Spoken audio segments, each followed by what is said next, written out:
Podemos sentar no instante. Antes de irmos para o texto bíblico, para a meditação deste 21º domingo do tempo comum, uma palavrinha.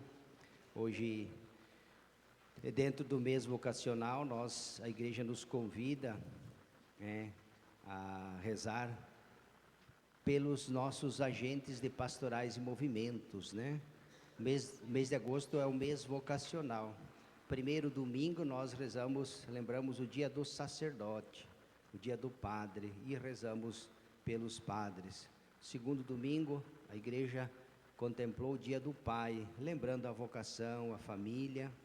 Terceiro domingo, o dia dos consagrados, né? Os religiosos e religiosas, a vida consagrada. E hoje, a igreja lembra dos leigos. E de uma maneira especial, o catequista.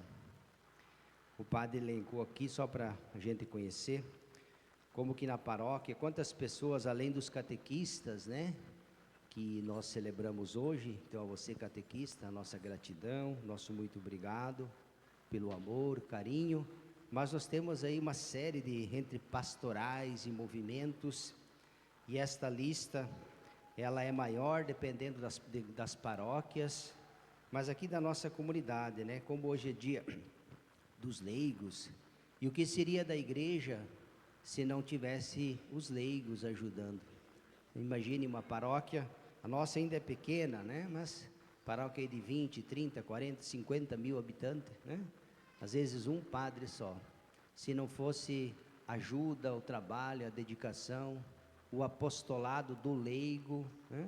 Através dos ministérios, das pastorais, movimento, com certeza o serviço pastoral ficaria bastante prejudicado.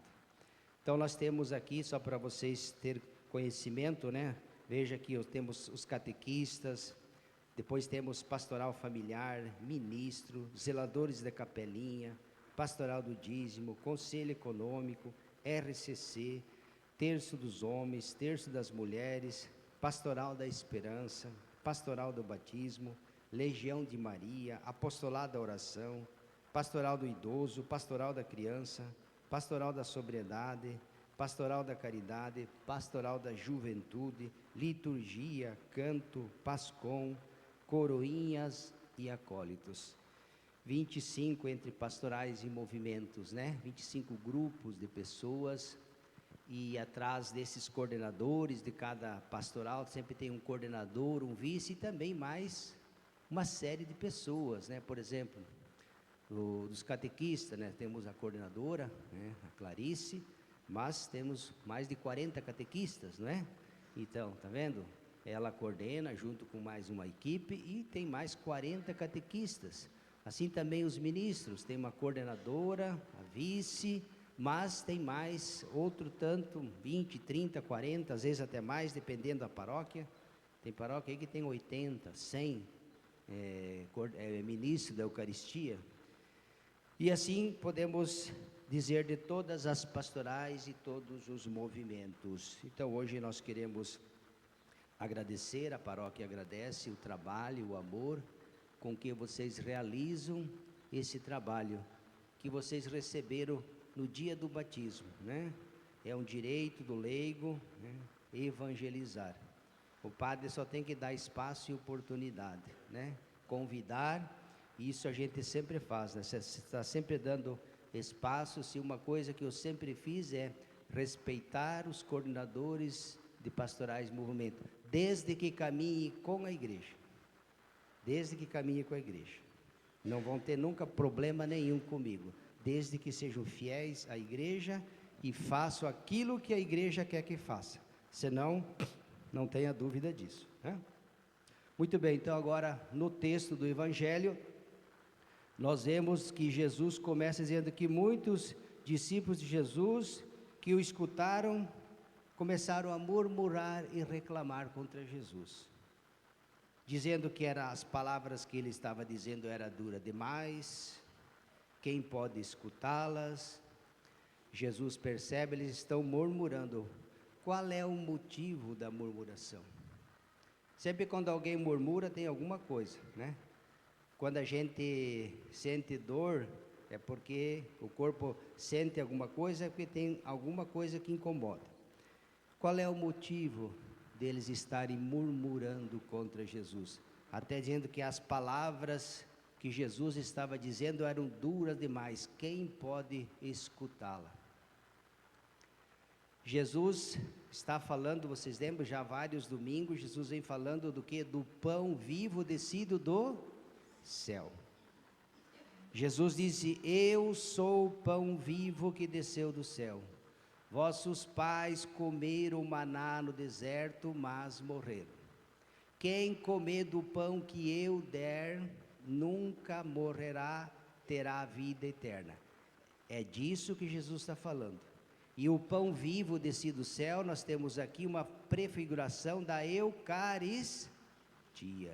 Jesus está falando a eles que Ele é o pão vivo descido do céu.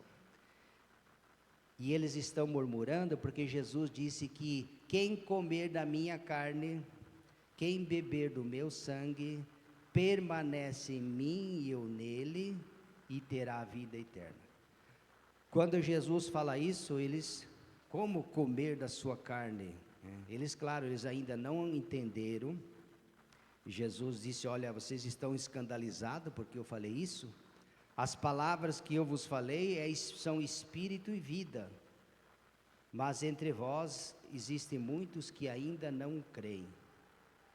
E Jesus sabia aqueles que não tinham fé, inclusive até aquele ou aqueles que haveriam de traí-lo.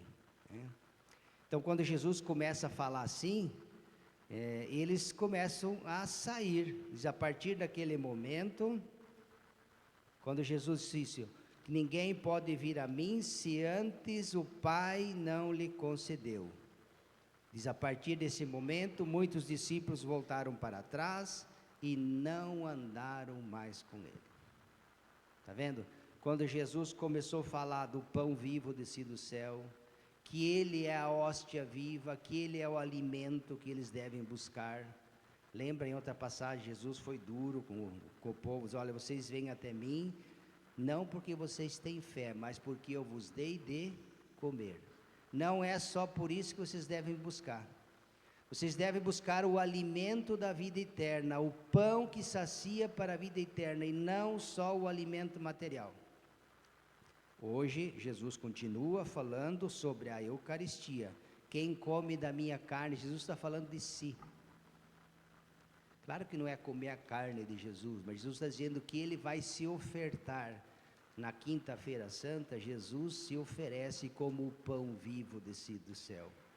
Quando Ele consagra a Eucaristia, quando Ele institui o sacerdócio ministerial e pede fazer isso em minha memória, todas as vezes que vocês celebrarem a Eucaristia, eu estarei no meio de vocês e eu serei o alimento. É disso que Jesus está falando. Mas como eles ainda não têm a fé, como eles ainda não entendem, eles acham as palavras duras demais, que Jesus está pegando pesado, está sendo muito duro, começam a abandonar, e a partir daquele momento não voltaram atrás e não andavam mais com ele. Então Jesus olha para os 12 que ficaram e diz: vocês também não querem ir embora? Olha que interessante. Vocês também se escandalizaram? Se vocês estão escandalizados e quiserem ir embora, fiquem à vontade. Então Pedro disse: Senhor, a quem iremos? Só tu tens palavra de vida eterna. Nós cremos firmemente que tu és o Santo de Deus. E nós te seguiremos. Como na primeira leitura, Josué chama o povo que havia se rebelado contra Deus, havia escolhido seus deuses, os deuses da Mesopotâmia, o Deus disso, o Deus daquilo. Josué chama o povo, os chefes, sumos sacerdotes, os líderes, diz: olha, vocês têm que fazer uma decisão. A quem vocês querem seguir? Ao Deus único e verdadeiro, nosso Senhor Jesus Cristo, ou ao Deus A, B, C? Escolha quem vocês quiserem. Porque quanto a mim e a minha família, nós serviremos o Senhor. E aí, longe de nós, seguir deuses estranhos. Hoje, meus irmãos e irmãs, essa escolha nós somos chamados a fazer. Nós também corremos esse risco de, diante das dificuldades, e aqui que os discípulos não entenderam, quando Jesus chama em causa, até os apóstolos ainda estavam muito movidos pela euforia de seguir um mestre milagreiro. Quando Jesus olha, o meu caminho, ele é exigente, né? Quem quiser me seguir, primeiro tem que estar disposto a renunciar a si mesmo, né? Carregar a cruz de cada dia. Jesus começa a apresentar que o caminho dele é bonito, é um caminho de santidade, mas é um caminho que não vai ter só flores na beira da estrada. Vai ter as pedras de tropeço, vai ter os espinhos, vai ter perseguição, né? Então Jesus nunca enganou ninguém. Por isso que ele fala, quem quiser me seguir tem que estar disposto a renunciar a si mesmo, não é fácil. Carregar a cruz de cada dia, não é só a cruz de uma vez por semana, uma vez por mês, uma vez por ano, né? Carregar a cruz de cada dia e me seguir. Porque quem coloca a mão no arado e olha para trás, não é digno de mim. Deixe que os mortos enterrem seus mortos, lembra? Mas tu vem e segue. Jesus fala isso, eles se assustam, né? E muitos o abandonam. E Jesus pergunta, olha, se vocês quiserem ir também, se for por falta de tchau, né? Podem ir. Mas nós quem iremos, Senhor? Nós te seguiremos. Então que nós peçamos ao Senhor hoje que as dificuldades que a vida nos apresenta, e ela costuma apresentar, nada nem ninguém possa nos afastar. Nós vivemos num mundo, numa sociedade onde as pessoas estão muito sensíveis, né? Hoje a gente tem que cuidar até o que fala, né? As pessoas, por pouca coisa, é uma sensibilidade incrível, né? Qualquer coisinha já é motivo para virar o beiço, né? Antigamente, os santos, os mártires derramaram o sangue por Jesus. Hoje, basta você não cumprimentar alguém que já é motivo até para mudar de religião, né? Lá na África, na França é assim, né? Tamanha sensibilidade de alguns.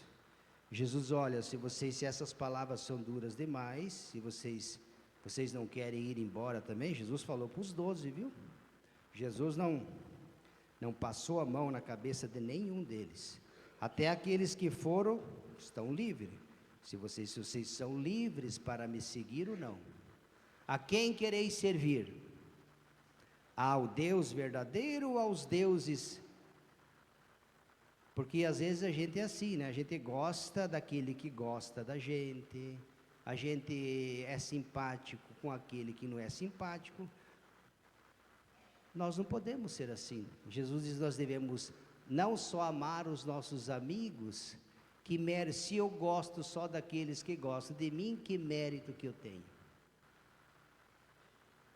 Jesus nos pede para ir muito mais, quando ele fala rezar pelos inimigos, perdoar as ofensas, né? Carregar a cruz, tá vendo? Então não é só blá blá blá e oba oba não, viu? O caminho de Jesus implica aprender a carregar a cruz, fazer escolhas todos os dias. Quem quiser me seguir, precisa aprender a renunciar a si mesmo e estar disposto a carregar a cruz, senão não vai conseguir me servir nem seguir. Que servir a Deus é servir aos irmãos. Colocar-se a serviço das pessoas nem sempre é fácil, exige desafios, renúncias do nosso ego, do nosso orgulho, e nem sempre a gente consegue quebrar isso, né? A gente tem muita dificuldade. Então vamos pedir ao Senhor que, longe de nós, seguir deuses estranhos, doutrinas estranhas, teorias estranhas. Façamos a opção pela, como diz a primeira leitura. José disse, vocês escolham quem vocês querem servir, porque quanto a mim e a minha família, nós já decidimos. Nós iremos servir e seguir ao único e verdadeiro Deus. Custe o que custar, é Ele que nós iremos seguir. Que esta seja também a escolha de cada um de nós.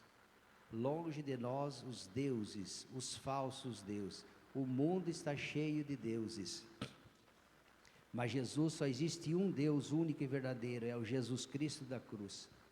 Não é o Deus milagreiro por aí que muitas falsas religiões prometem, enganando o povo. Um Deus de supermercado, de padaria e de shopping. Um Deus prateleira, né? Você vai lá e pega, quero isso que você escolhe. Não, esse não é o verdadeiro Deus. Esses são os deuses que o mundo cria para agradar as pessoas. Está assim, ó. Esses deuses não salvam ninguém, né? Antes causam um dano terrível e comprometem a salvação daqueles que o seguem. Porque é o Deus da mentira, o Deus da falsidade, que veio para agradar os egos e os caprichos de tantas pessoas. E nesse mundo todo mimizento que nós vivemos, ele vai encontrar muita gente assim. Então que Deus nos dê a sabedoria e o discernimento para carregar a cruz. Quem quiser me seguir livremente, ninguém é obrigado a nada. Jesus nunca obrigou ninguém, mas se quiser seguir, aprender a renunciar a si mesmo, carregar a cruz, porque é isso que vai nos salvar. Quem for fiel até o fim, ganhará a vida eterna. Eu sou o pão vivo descido do céu. Quem comer desse alimento, vive em mim e eu nele. Então, obrigado à comunidade, às pastorais e movimentos, e aqui finalizando, aos catequistas, porque vocês, todos aqueles que servem a Deus na igreja, vocês viram na segunda leitura, hoje fala 4 vezes que Cristo amou a igreja.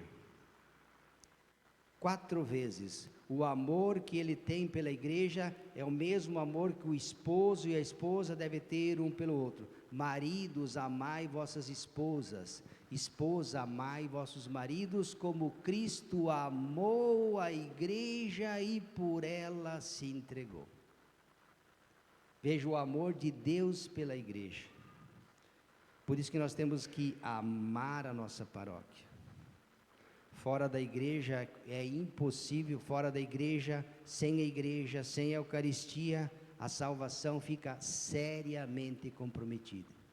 Jesus instituiu a igreja para ser instrumento de salvação.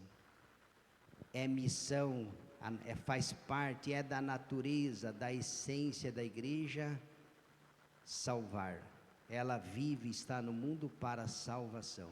Por isso que nós temos que amar a nossa igreja, nos comprometer, como Cristo amou, diz Cristo, como Ele amou e se entregou e deu a vida pela igreja, a sua esposa, foi fiel a ela até o fim. É isso que Deus pede de cada um de nós, amemos a nossa igreja, vamos nos comprometer, servindo entre, Padre citou aqui, tantas pastorais e movimentos, né? Cada um de nós é chamado, todas essas pastorais e movimentos, você pode ajudar também, né? Você que foi batizado é chamado a servir a igreja, com os dons, os talentos, as habilidades, como nós temos tantas pessoas que colocam os seus dons, às vezes renunciam tantas coisas para estar servindo a igreja. Estando servindo a igreja, estão servindo a Jesus, porque Ele fez isso também pela igreja. Louvado seja nosso Senhor Jesus Cristo.